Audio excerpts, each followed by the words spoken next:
Tahukah Anda bahwa lebih dari 70% orang mengakui bahwa mereka pernah merasa malu setidaknya sekali dalam hidup mereka? Rasa malu tidak hanya menyebabkan kerusakan emosional, tetapi juga dapat mengurangi kepercayaan diri dan harga diri Anda. Beberapa penelitian bahkan menunjukkan bahwa ini adalah salah satu penyebab utama orang kesulitan dengan kecemasan dalam situasi sosial. Ketika kita berada dalam situasi seperti ini, kebanyakan dari kita atau terdiam, atau lebih buruk lagi, bereaksi berlebihan dan kemudian menyesalinya. Tapi bagaimana jika saya memberitahu Anda bahwa ada cara untuk merespon yang bisa mengubah permainan sepenuhnya? Sebuah reaksi yang tidak hanya memadamkan rasa malu, menjaga martabat Anda, tetapi bahkan dapat membuat Anda mendapatkan rasa hormat. Rasa malu adalah sesuatu yang kita semua alami setidaknya sekali dalam hidup, dan jujur saja, itu bukanlah perasaan yang menyenangkan. Baik itu komentar sarkastik tentang pekerjaan Anda, teman yang mengaku menjadikan cerita pribadi Anda sebagai lelucon, atau bahkan orang asing yang mencemooh Anda di internet, momen-momen ini bisa sangat menyakitkan. Dan mari kita akui, tidak ada yang pernah mengajari kita cara menghadapi situasi-situasi seperti ini dengan benar. Kita sering disarankan untuk melupakan atau membela diri. Tapi apa arti sebenarnya dari itu? Melupakan mungkin membuat Anda merasa kecil, sementara membela diri sangat mudah untuk kehilangan kendali dan memperburuk keadaan. Jadi, inilah tantangannya. Bagaimana Anda bisa memadamkan rasa malu dengan cara yang tenang dan bijaksana namun sangat efektif? Itu yang akan kita pelajari dalam video hari ini. Kita akan mengeksplorasi beberapa tips efektif dan teknik psikologis yang terinspirasi dari kebijaksanaan abadi filsafat Stoik. Strategi-strategi ini tidak hanya membantu Anda menghadapi situasi memalukan dengan ketenangan, tetapi juga membuat Anda mendapatkan rasa hormat dari orang-orang di sekitar Anda.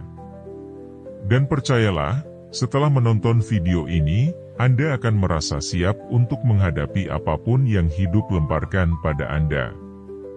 Sebelum mulai, jangan lupa untuk subscribe dan aktifkan lonceng notifikasi agar tidak ketinggalan video-video menarik berikutnya. Psikologi tentang rasa malu, mengapa orang membuat orang lain merasa malu?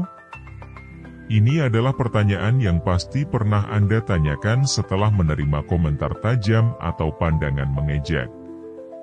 Secara lahiriah, mungkin Anda berpikir bahwa serangan verbal tersebut ditujukan pada Anda, tindakan Anda, kepribadian Anda, kekurangan yang dilihat orang lain, tapi kenyataannya, rasa malu seringkali tidak terlalu berkaitan dengan Anda, melainkan lebih kepada orang yang mengatakannya.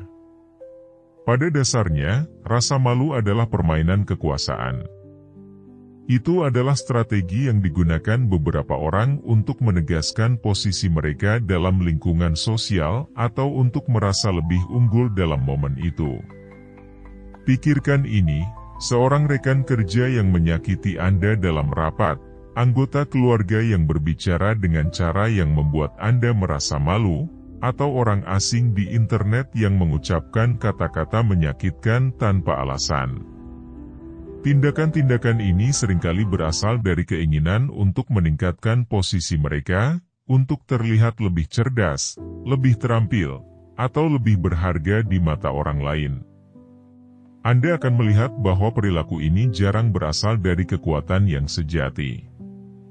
Sebaliknya, ini seringkali didorong oleh ketidakamanan. Mereka yang membuat orang lain merasa malu sering berjuang dengan ketakutan, keraguan, dan ketidakpastian dalam diri mereka.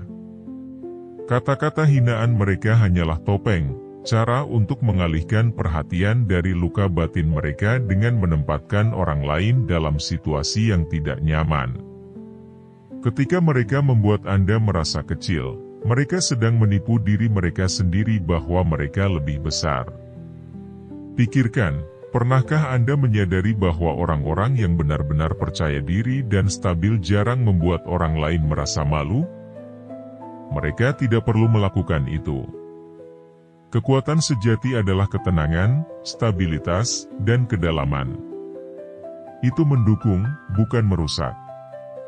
Sekarang, mari kita ambil sedikit kebijaksanaan yang melampaui waktu ini untuk memperkuat pemahaman kita. Marcus Aurelius, salah satu filsuf Stoik terbesar, pernah menulis, Anda memiliki kendali atas pikiran Anda, bukan kejadian-kejadian luar. Sadari hal ini, dan Anda akan menemukan kekuatan. Dalam konteks rasa malu, ini adalah faktor yang mengubah permainan. Anda tidak selalu bisa mengontrol apa yang orang lain katakan atau lakukan. Orang-orang akan melepaskan amarah mereka, menunjukkan masalah mereka, dan berusaha memprovokasi Anda. Tetapi tindakan mereka tidak perlu menentukan perasaan atau reaksi Anda. Kebenaran terpenting yang akan Anda pelajari hari ini adalah, rasa malu hanya memiliki kekuatan jika Anda memberinya kekuatan. Ketika seseorang berusaha merendahkan Anda, mereka memberi Anda sebuah pilihan, apakah Anda akan membiarkan kata-kata mereka menentukan nilai diri Anda? Atau apakah Anda akan melihat perilaku mereka sesuai dengan sifat dasarnya, sebuah tanda perjuangan batin mereka, bukan nilai Anda? Filsafat Stoik mengajarkan kita bahwa meskipun kita tidak dapat mengubah kejadian-kejadian luar, kita dapat menguasai dunia batin kita. Bagaimana Anda melihat situasi, bagaimana Anda menghadapinya, dan bagaimana Anda merespon, semuanya berada dalam kendali Anda. Dan dalam kontrol tersebut, terletak kekuatan Anda. Jadi, saat berikutnya seseorang mencoba membuat Anda merasa malu, tarik napas dalam-dalam dan ingat ini. Perilaku mereka mengatakan segalanya tentang mereka, dan tidak mengatakan apa-apa tentang Anda. Tetapi bagaimana Anda merespons akan menunjukkan kekuatan, martabat, dan kemampuan Anda untuk mendapatkan rasa hormat dari orang lain. Teknik pandangan tenang. Bayangkan Anda sedang berada di sebuah makan malam keluarga, dikelilingi wajah-wajah yang sudah familiar, ketika seseorang mengeluarkan komentar tajam yang langsung ditujukan kepada Anda. Itu adalah sebuah pernyataan halus, tetapi Anda tahu jelas bahwa itu bertujuan untuk menyakiti Anda. Semua mata di ruangan tertuju kepada Anda, menunggu reaksi Anda. Sekarang Anda memiliki pilihan, Anda bisa ikut terlibat dalam perdebatan, membalas dengan kata-kata pedas, atau, dan ini adalah poin kuncinya, Anda bisa tetap tenang, tidak tergoyahkan, dan menjaga pandangan Anda. Inilah dasar dari teknik pandangan tenang, Calm Gaze Technique. Meskipun terdengar sederhana, bahkan sepele, dampaknya sangatlah kuat. Ketika seseorang mencoba memalukan Anda, reaksi pertama yang biasanya muncul adalah langsung membela diri, membela tindakan Anda, menjelaskan diri, atau melawan. Namun, dengan melakukan itu, Anda secara tidak sadar memberikan mereka kekuatan, mereka berhasil menarik Anda ke dalam permainan mereka. Tapi inilah rahasianya, bahasa tubuh seringkali lebih berbicara daripada kata-kata. Posisi tubuh, ekspresi wajah, dan pandangan mata Anda dapat menyampaikan pesan yang kuat tanpa perlu mengucapkan sepatah kata pun. Ketika seseorang menghina atau mempermalukan Anda, alih-alih merespon dengan kemarahan atau kebingungan, cobalah untuk mempertahankan pandangan mata Anda dengan tenang dan teguh. Jangan bergerak. Jangan alihkan pandangan. Jangan mundur. Berdirilah kokoh di hadapan upaya mereka untuk merendahkan Anda. Mengapa metode ini efektif?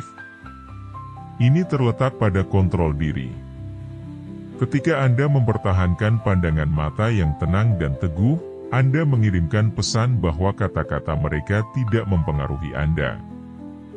Anda tidak panik, tidak terancam.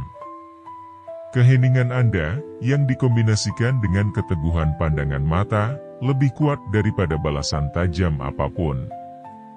Teknik ini mencerminkan konsep dalam filosofi Stoik yang disebut apatheia, keadaan yang tidak terpengaruh oleh dampak eksternal. Marcus Aurelius pernah menulis, "Kebahagiaan hidup Anda bergantung pada kualitas pikiran Anda. Ketika Anda tetap tenang dan teguh menghadapi penghinaan, Anda memperkuat kedamaian batin Anda dan melindungi keadaan emosional Anda dari kekacauan yang dibawa oleh orang lain." Aplikasi praktis: bayangkan Anda sedang berada di makan malam keluarga, di mana setiap orang memiliki pendapatnya masing-masing, dan ketegangan seringkali muncul tanpa disadari. Sepupu Anda, dengan nada yang santai namun penuh makna, melemparkan komentar yang merendahkan Anda, mungkin di hadapan meja makan. Pernyataan itu cukup halus untuk tidak langsung menarik perhatian siapapun, tetapi Anda tahu itu bertujuan untuk mempermalukan Anda. Semua orang menoleh kepada Anda, menunggu reaksi Anda. Namun, alih-alih menggenggam tangan, mengalihkan pandangan, atau membalas, Anda melakukan hal yang tidak terduga. Anda menatap mereka dengan pandangan yang tenang. Tanpa menghakimi, tanpa marah. Anda tidak tersenyum, tetapi juga tidak cemberut. Anda hanya menatap mereka dengan tenang dan teguh. Kata-kata mereka tergantung di udara, namun tidak menyentuh Anda.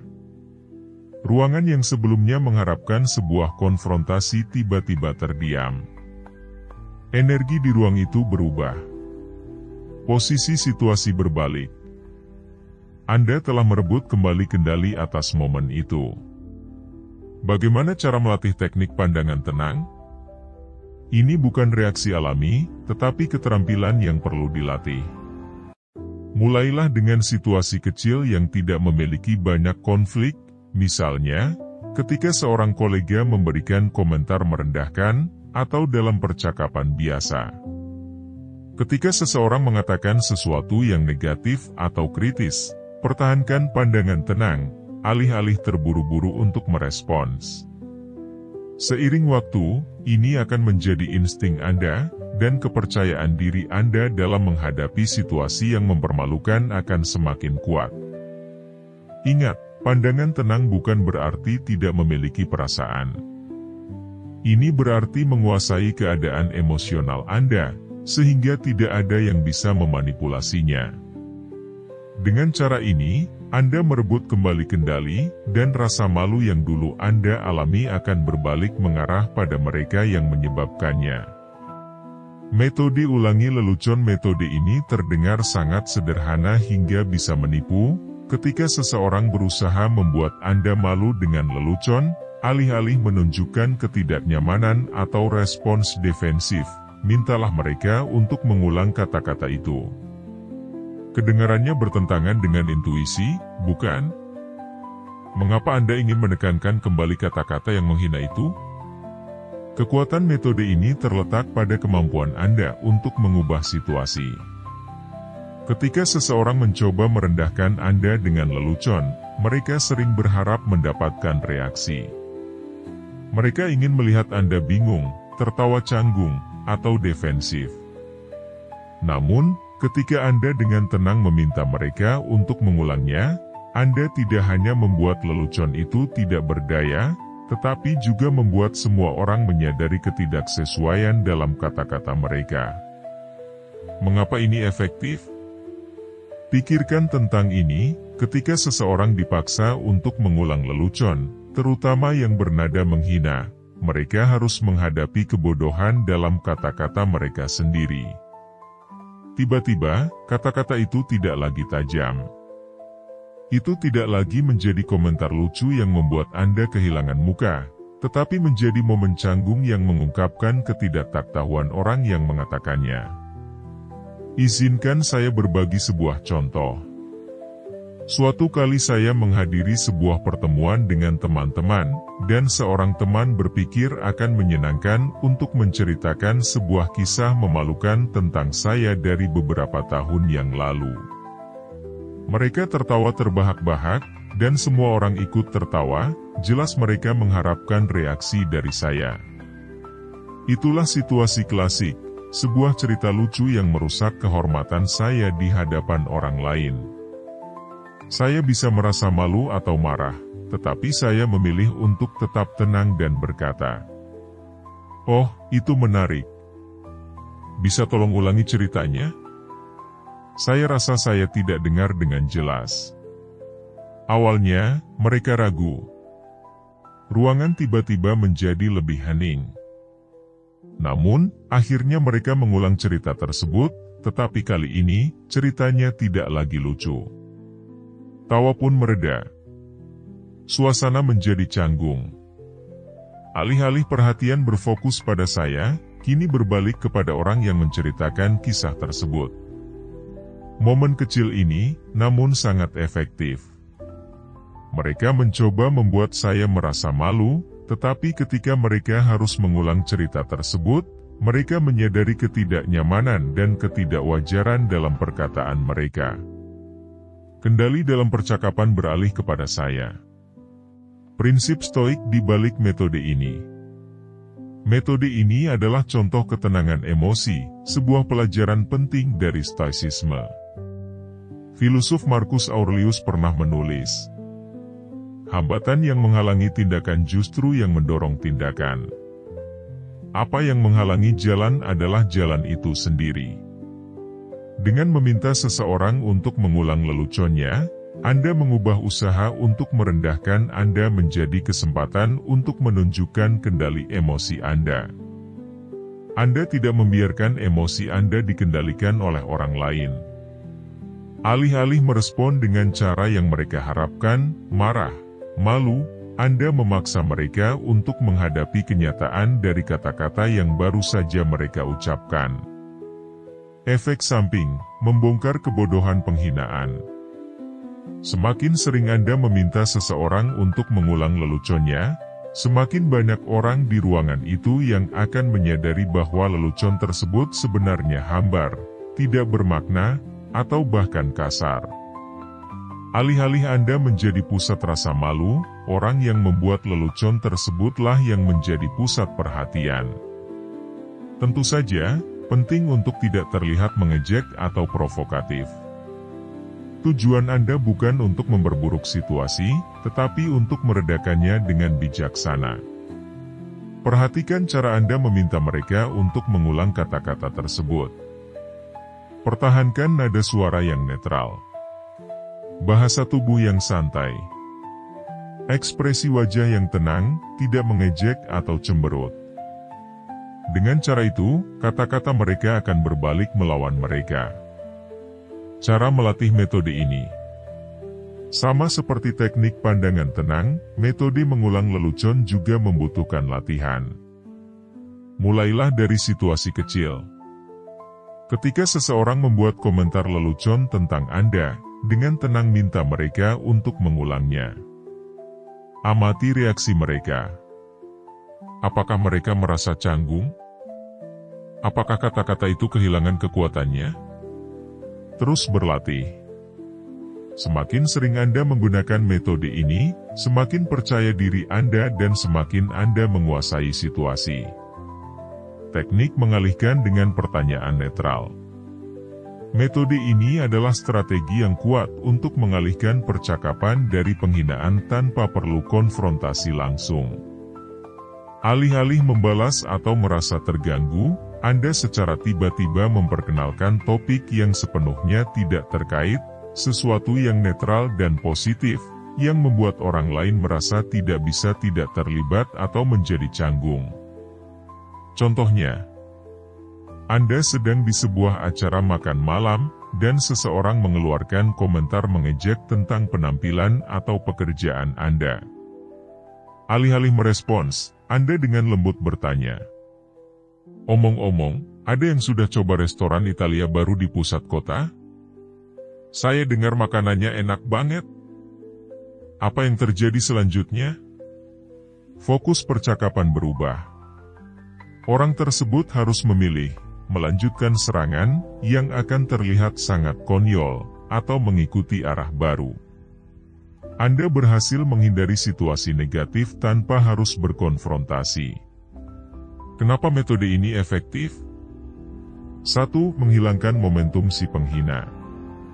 Mereka ingin menarik perhatian pada kata-kata mereka, tetapi Anda tidak memberi mereka kesempatan itu. Pergantian topik yang tiba-tiba membuat mereka tidak bisa melanjutkan penghinaan tanpa merasa canggung. 2. Membantu Anda mempertahankan kendali. Anda tidak defensif, tidak marah, dan tidak membalas. Anda hanya dengan cerdas dan alami mengalihkan percakapan. 3. Menghindari eskalasi konflik. Tidak selalu perlu bertarung. Kadang-kadang, cara terbaik untuk menang adalah tidak terlibat dalam pertempuran sejak awal. Contoh praktis. Suatu kali saya menghadiri pertemuan dengan teman-teman lama. Seorang teman terus-menerus mengkritik keputusan yang saya buat beberapa tahun lalu, berusaha membuat saya merasa malu di hadapan orang lain. Saya bisa saja membalas, tetapi saya memilih untuk tersenyum dan berkata, "Hi, ada yang sudah coba jalur pendakian baru di utara? Dengar-dengar pemandangannya indah banget, kita harus merencanakan untuk mencobanya." Segera, percakapan beralih arah. Tidak ada yang membicarakan topik lama lagi. Suasana menjadi lebih ringan. Orang yang ingin mempermalukan saya tidak punya apa-apa untuk dikatakan lagi. Ini bukan trik manipulasi, melainkan cara untuk menjaga martabat dan ketenangan diri. Pelajaran dari Stoikisme. Marcus Aurelius pernah berkata, "Jangan buang waktu untuk hal-hal yang tidak bisa kamu kontrol. Kontrol tindakan dan reaksi dirimu sendiri, yang lainnya biarkan saja." Anda tidak bisa mengontrol apa yang orang lain katakan, tetapi Anda sepenuhnya bisa mengontrol bagaimana Anda merespons. Ketika seseorang berusaha mempermalukan Anda, tanyakan pada diri sendiri, apakah ini pantas untuk saya beri energi? Jika jawabannya tidak, alihkan percakapan. Bagaimana melatih teknik ini? Amati situasi sehari-hari. Ketika seseorang memberikan komentar negatif, coba segera ajukan pertanyaan netral. Pertahankan nada suara yang alami. Jangan terlihat sengaja menghindar atau mencoba membalas ejekan. Latihan dalam percakapan kecil. Mulailah dengan situasi yang kurang menekan, seperti ketika seseorang memberi komentar tidak menyenangkan tentang cuaca atau pekerjaan.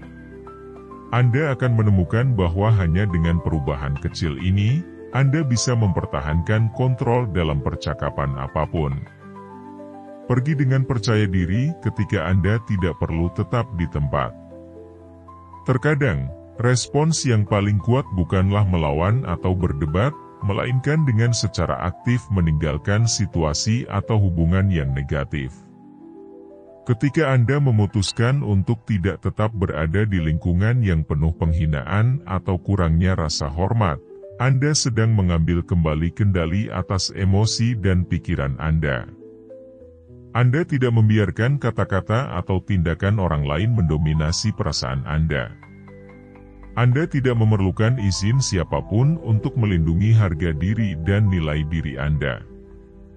Anda tidak perlu memberi penjelasan atau meminta maaf saat memilih yang terbaik untuk diri sendiri. Cerita nyata, belajar untuk pergi. Dulu saya memiliki seorang teman dekat, namun mereka terus-menerus merendahkan saya di hadapan orang lain. Komentar-komentar mereka halus namun sering, lama-lama membuat saya merasa kurang percaya diri. Saya mencoba bertahan dengan harapan hubungan ini akan berubah, namun suatu hari, saat pertemuan, mereka kembali melontarkan sindiran yang pedas. Kali ini, alih-alih duduk diam dan bertahan, saya memutuskan untuk berdiri, meminta izin, dan pergi. Tidak berdebat. Tidak bereaksi marah. Tidak mencoba menjelaskan. Pada saat itu, saya merasakan kebebasan yang luar biasa.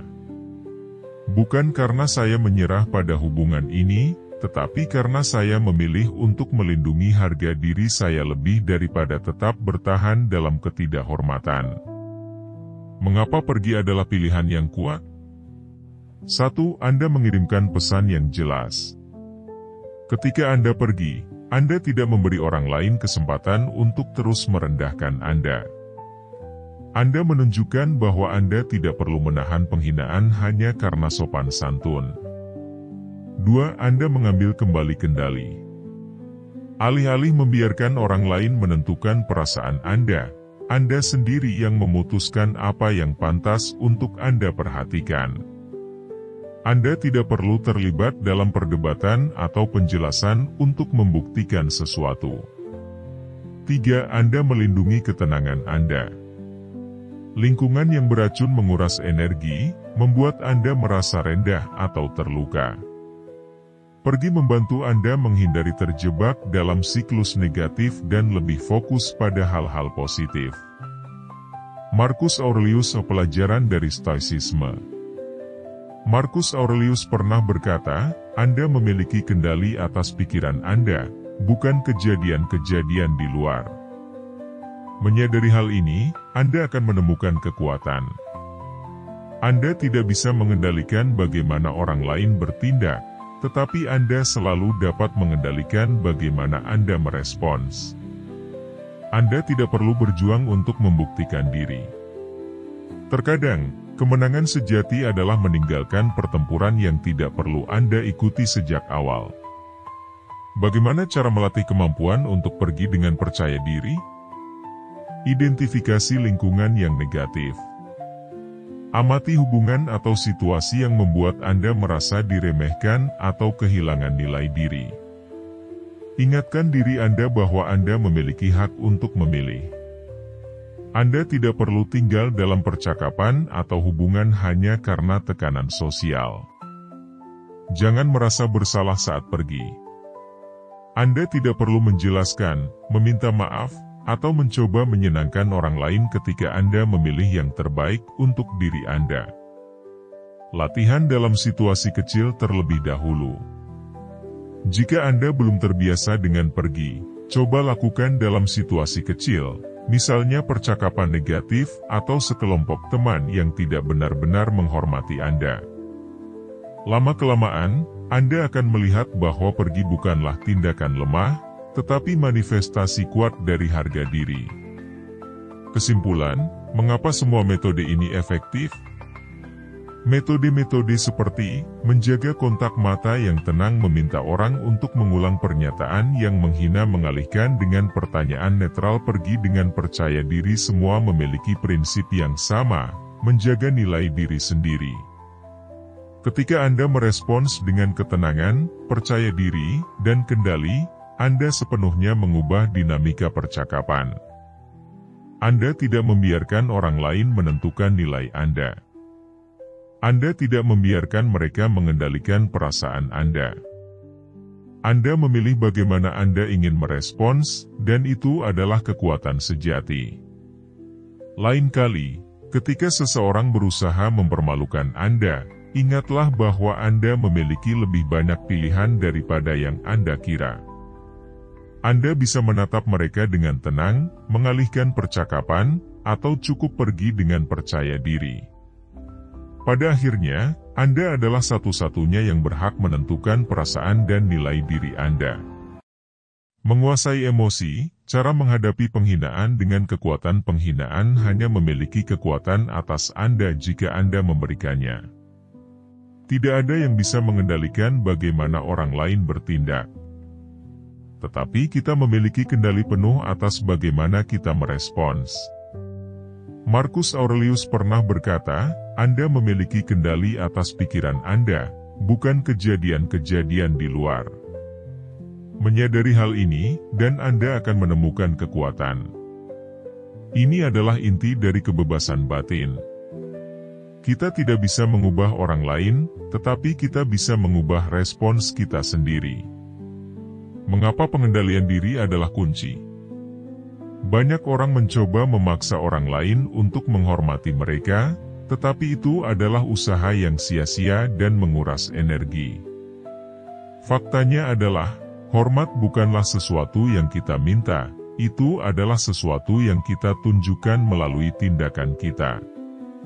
Ketika kita merespons penghinaan dengan ketenangan, pengendalian diri, dan batas yang jelas, kita tidak hanya melindungi diri kita dari ketidaknyamanan di saat itu, tetapi juga mengirimkan pesan yang kuat, saya tidak membiarkan siapapun mengendalikan perasaan saya. Ini bukan hanya menghindari penghinaan, tetapi juga cara untuk mengembalikan keseimbangan harga diri kita. Alih-alih berhadapan langsung dengan penyerang, Anda memilih jalan yang lebih tinggi, jalan pengendalian diri dan kekuatan batin. Itulah perbedaan antara respons impulsif dan respons yang penuh kekuatan.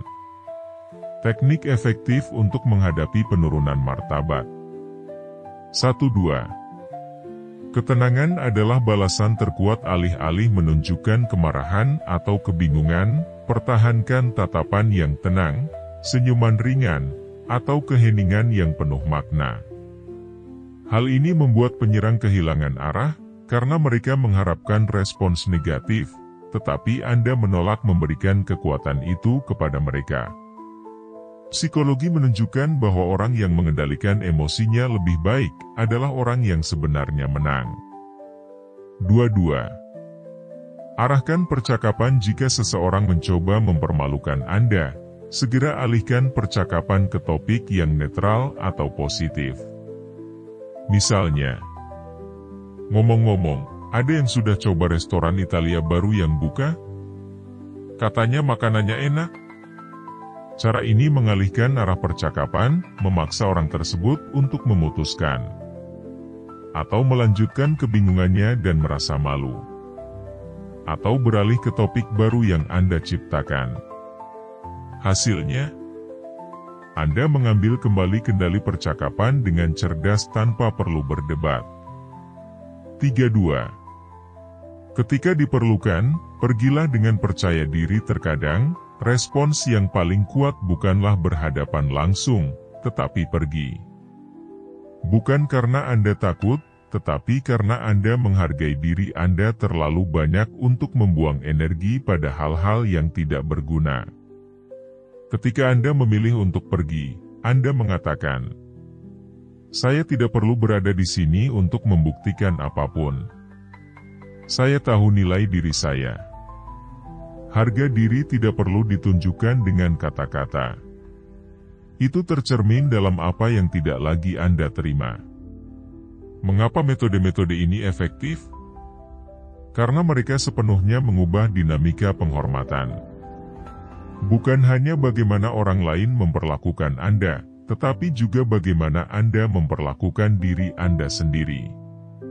Ketika Anda merespons dengan ketenangan, rasa percaya diri, dan pengendalian, Anda mengirimkan pesan. Saya tidak mudah tergoyahkan. Saya lebih kuat dari itu. Penghormatan tidak datang dari berhadapan dengan setiap orang yang menghina Anda. Itu datang dari bagaimana Anda mengendalikan diri Anda. Ketika Anda mengendalikan reaksi Anda mengambil kembali kekuatan. Dan ketika Anda terus melakukannya, Anda menjadi seseorang yang tidak dapat dengan mudah direndahkan oleh orang lain. Ringkasan pelajaran penting. 1. Penurunan martabat hanya memiliki kekuatan jika Anda memberikannya. 2. Respons yang tenang adalah balasan terkuat. 3. Alihkan percakapan untuk mengambil kembali kendali. 4. Ketika diperlukan, pergi dengan rasa percaya diri. 5. Anda tidak perlu berjuang untuk membuktikan nilai diri Anda. Nilai Anda sudah ada dalam cara Anda bertindak. Ingatlah, Anda tidak bisa mengendalikan tindakan orang lain, tetapi Anda selalu dapat mengendalikan cara Anda merespons. Pernahkah Anda menghadapi penghinaan? Bagaimana Anda menghadapinya? Bagikan cerita Anda di bawah, mungkin itu bisa menginspirasi orang lain. Jangan lupa untuk mengikuti untuk terus belajar dan berkembang. Perjalanan untuk menjadi versi terbaik dari diri Anda dimulai hari ini.